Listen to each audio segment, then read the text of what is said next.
محسن نقوی نے Peoples party کے ساتھ مشاورت کی، پریزیڈنٹ زرداری کے ساتھ طویل ملاقاتیں بھی کی، طے کیا پایا کسی کو کچھ نہیں پتا۔ تو اب مسلم لیگ نون کے بعض حلقوں کی جانب سے نئے صوبے بنانے کی بجائے نئے انتظامی یونٹس بنانے کی تجویز سامنے آ رہی ہیں۔ مجھ سے بہت سارے لوگ یہ پوچھ رہے ہیں کہ عوام کے بنیادی مسائل کو ایڈریس کرنے کی بجائے یہ اچانک نئے صوبوں کی بحث کیوں شروع ہو گئی ہے؟ تو میری سوچ اس معاملے میں بڑی کلیئر ہے۔ پاکستان کی موجودہ انتظامی ساخت ہماری آبادی، جغرافی اور بڑھتے ہوئے ضروریات کے مقابلے میں ناکافی ہے۔ مسئلہ صرف یہ نہیں ہے کہ صوبے بڑے ہیں، بلکہ اصل مسئلہ یہ ہے کہ جب حکومت عوام سے بہت دور ہو جائے تو فیصلہ سازی میں بھی کمزور ہو جاتی ہے۔ ایک صوبائی حکومت کے لیے سینکڑوں کلومیٹر دور بیٹھ کے ہر ضلع کی ضرورت، ہر علاقے کا مسئلہ اور ہر شہر کی ترجیح کو سمجھنا آسان نہیں ہے۔ نتیجہ ہمارے سامنے ہے، کہیں سڑک نہیں ہے، کہیں ہسپتال، کہیں اسکول نہیں ہے تو کہیں استاد، اور کہیں وسائل تو موجود ہے لیکن ان کی تقسیم ہی غیر مؤثر ہے۔ وسائل کی یہ غیر منصفانہ تقسیم آپس میں نفرت اور محرومیاں پیدا کرتی ہے۔ میں آپ کو لاہور کی اگزامپل دیتا ہوں۔ اس شہر میں جب میٹرو بس بنی تو اپوزیشن نے اسے جنگلہ بس قرار دیا۔ جنوبی اور شمالی پنجاب والوں نے اسے وسائل کی غیر منصفانہ تقسیم قرار دیا۔ ملتان، ڈی جی خان، بھاولپور، راولپنڈی، گوجرانوالا، فیصل آباد، سیالکوٹ، ہر ضلع، ہر شہر سے یہ اعتراض اٹھا، کیا پنجاب کے وسائل صرف لاہور پہ لٹائے جائیں گے؟ کیا صوبے کے وسائل پر صوبے کے دوسرے شہروں کا کوئی حق نہیں؟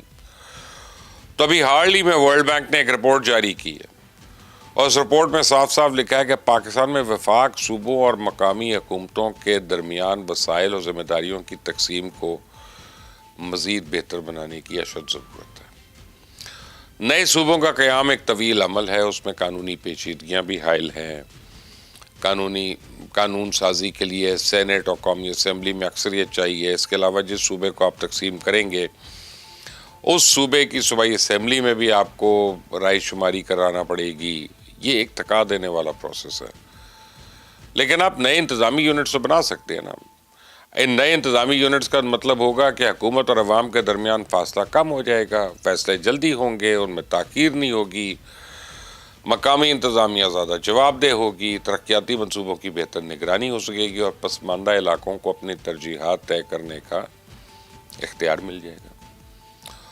تو ایک بات میں واضح کر دوں، صرف نئے صوبے بنا دینے سے پاکستان کے مسائل نہیں حل ہوں گے۔ کل کلا اگر کوئی نئے صوبے یا انتظامی یونٹس بن جاتے ہیں لیکن اختیارات پھر بھی دارالحکومت میں بیٹھے ہوئے کسی افسر کے ہاتھ میں رہتے ہیں، دستیاب وسائل کو خرچ کرنے کا فیصلہ اگر صوبائی دارالحکومت میں بیٹھے چند لوگوں نے ہی کرنا ہے، اگر مقامی یا بلدیاتی حکومت نے بے اختیار ہی رہنا ہے، تو پھر نئے صوبے یا انتظامی یونٹس بنانے سے پاکستان کا نقشہ تو بدل سکتا ہے، نظام نہیں۔ اسے میری نظر میں نئے انتظامی یونٹ کے ساتھ مضبوط بلدیاتی نظام، واضح مالی اختیارات، مقامی ٹیکس کا نظام اور وسائل کی شفاف تقسیم ضروری ہے۔